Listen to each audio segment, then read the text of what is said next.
आउज़ बिल्लाहि मिनश्शैतानिर रजीम बिस्मिल्लाहिर्रहमानिर्रहीम। प्यारे दोस्तों, जैसा कि आप जानते हैं कि हम दज्जाल और यहूदियों के दज्जाल से कनेक्शन को लेकर मौजूदा फ़लस्तीन इसराइल जंग के ऊपर बहुत सारे मौज़ूआत पर बात कर चुके हैं, लेकिन आज का हमारा मौजू थोड़ा सा अलग है। आज हम आपको बताएंगे कि दज्जाल कैसे दुनिया के तमाम लोगों को अपनी जानब मुतवज्जे करेगा और इसके लिए कैसे कैसे हाथ कंडों का काम लेगा। और इसके अलावा मजीद ये कि इस सब के बारे में नबी करीम सल्लल्लाहु अलैहि वसल्लम ने आज से 1400 साल पहले एक हदीस मुबारक में पेशगोई फरमा दी थी, जिसका आज हम तफसील से जायजा लेंगे और मजीद ये भी जानेंगे कि आने वाले वक्तों में मुसलमानों के लिए कैसी कैसी आजमाइशों की घड़ियां आने वाली हैं। प्यारे दोस्तों, हदीस मुबारक में कई जगहों पर नबी करीम सल्लल्लाहु अलैहि वसल्लम ने मुसलमानों को खबरदार किया कि दज्जाल के ज़हूर के बाद आप लोगों को अपने ईमान की हिफाजत किस कदर मुश्किल होगी, दज्जाल का फितना किस कदर दुनिया को अपनी लपेट में ले लेगा और इस वक्त अपने ईमान को महफूज करने का क्या तरीका होगा। इस सब के बारे में नबी करीम सल्लल्लाहु अलैहि वसल्लम ने पूरी सच्चाई से मुसलमानों को आगाह किया है और इनकी रहनुमाई फरमाई है। मुख्तलिफ हदीस मुबारक में दज्जाल के खरूज की निशानियां बताई गई हैं। इनमें से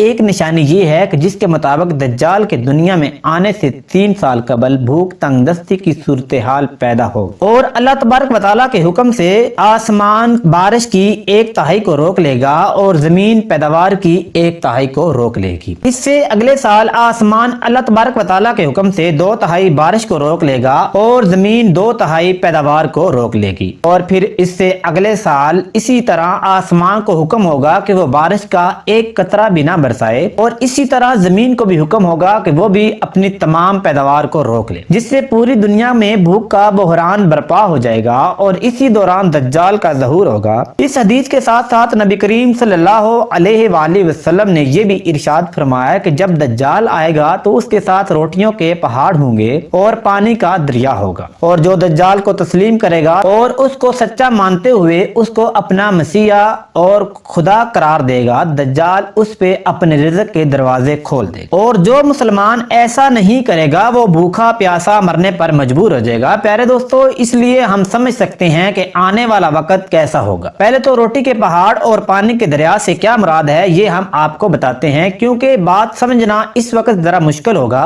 हमारे लिए कि रोटियों का पहाड़ कैसे होगा और पानी का दरिया कैसे होगा। तो प्यारे दोस्तों, जैसा कि आप यहूदी कौम की चाल से वाकिफ हैं कि ये छोटी से छोटी चीज में कारोबार तलाश कर लेते हैं, इसी तरह इस मामले में यहूदी कौम ने ये कारोबारी पहलू इख्तियार करते हुए दुनिया की अक्सर आबादी को ये यकीन दिला दिया है कि खुला खाना जैसा कि पानी, खुला दूध, आटा वगैरह सेहत के लिए खतरा है और जो चीजें अच्छी पैकिंग में तैयार करके दुनिया को फराहम की जा रही हैं वो ही बस सेहत के असूलों के लिए मुफीद है। इसके नतीजे में खुद आलमी इदारों की रिपोर्ट के मुताबिक इस वक्त दुनिया की सूरत हाल ये है कि जैसे जैसे दुनिया ने खुले अनाज, खुले पानी और खुले दूध और दीगर काफी चीजों को ज्यादा मिकदार में पैकेट शुदा फूड और ग़िज़ाई अजनास का रुख किया है, वैसे वैसे ग़िज़ा दुनिया में मुख्तलिफ इलाकों में मुख्तलिफ हिसाब से दस्तयाब है। इसकी मिसाल ये है कि अमेरिका में, यूरोप, लातीनी अमेरिका और दुनिया के चंद एक ममालिक में इस वक्त ग़िज़ा बहुत ज्यादा दस्तयाब में मौजूद है। दूसरी जानब अफ्रीका के तकरीबन 25 से 30 करोड़ बाशिंदे और इसके साथ साथ एशिया के बेशुमार लोग, इनकी आबादी तकरीबन 2 अरब के करीब बनती है, ये लोग ग़िज़ाई किल्लत का शिकार हैं। इसकी वजह यह है कि यहूदियों ने अपने इसी कारोबारी ज़हनियत को अपनाते हुए दुनिया के हाथ से इनकी अजनास छीन ली हैं और दुनिया को पैक शुदा ग़िज़ा का आदी बना दिया है। अब आप बासानी अंदाजा कर सकते हैं कि दज्जाल के आने के वक्त ये बड़ी बड़ी यहूदी कंपनियां जो खुराक का इतना बड़ा ज़ख़ीरा रखती हैं वो किस तरह से काम करेंगी और किसके इशारों पे काम करेंगी। प्यारे दोस्तों, हम आपको ये भी बताते चलें कि यूरोप में बहुत बड़ा रिसर्च सेंटर काम है, जिसमें एक बहुत बड़ी सहूलत इस काम के लिए मुख्तस है कि वो दुनिया भर में उगने वाली इजनास के बीजों को महफूज कर लेती है। जब ग़िज़ा की कमी होगी, भूख से दुनिया तंग होगी और 3 सालों में नबी करीम सल्लल्लाहु अलैहि वसल्लम की हदीस मुबारक के मुताबिक ना पानी बरसेगा ना जमीन अनाज उगाएगी, तो उस भूख بھوک کے وقت تو محفوظ کردہ خوراک ہی کام آئے گی۔ اس کے بعد جب دجال آئے گا تو نبی کریم صلی اللہ علیہ وآلہ وسلم کی زبان مبارک کے مطابق دجال زمین کو حکم دے گا تو وہ اناج اگائے گی اور آسمان کو حکم دے گا تو وہ بارش برسائے گا۔ دراصل یہ ہوگا تو اللہ تبارک و تعالیٰ کے حکم سے ہی، لیکن یہ سب امتحان اور عذاب اللہ تبارک و تعالیٰ کی جانب سے مسلمانوں کا امتحان اور آزمائش ہوگی۔ تب آپ اندازہ کر سکتے ہیں کہ جب یہودیوں کے پانی اور غذا اگانے والی زمین کی فراوانی ہوگی تو وہ اپنی محفوظ کردہ تجربہ گاہوں سے اور ذخیرہ اندوز کیے ہوئے بیجوں سے بآسانی اپنی ضرورت کا اناج اگا سکیں گے۔ جو لوگ دجال کا انکار کریں گے ان پر ہر لحاظ سے زندگی تنگ ہو جائے گی۔ ایک تو ان کو دجال کے ظلم و ستم کا سامنا کرنا پڑے گا اور دوسری طرف ان کو خوراک بھی پوری نہیں ملے گی۔ نبی کریم صلی اللہ علیہ وآلہ وسلم نے مزید ارشاد فرمایا کہ اس فتنے کے دور میں محفوظ رہنے کا بس یہ ایک طریقہ ہوگا کہ جو انسان کسی سنسان جگہ پر موجود ہے تو وہاں پر ہی موجود رہے اور آباد علاقوں کا رخ نہ کرے، اس کو اس آزمائش سے گزرنا نہ پڑے۔ اگر وہ آباد علاقوں میں موجود ہے تو وہ اپنے ایمان کی حفاظت کرتے ہوئے کسی سنسان علاقے کی طرف چلا جائے، کیونکہ امام مہدی علیہ السلام کے ظہور سے پہلے عام انسان کے بس کی بات نہیں ہوگی کہ وہ دجال کے ظلم و ستم اور اس کی کارستانیوں کا کسی بھی طرح مقابلہ کر سکے۔ صحابہ کرام نے نبی کریم صلی اللہ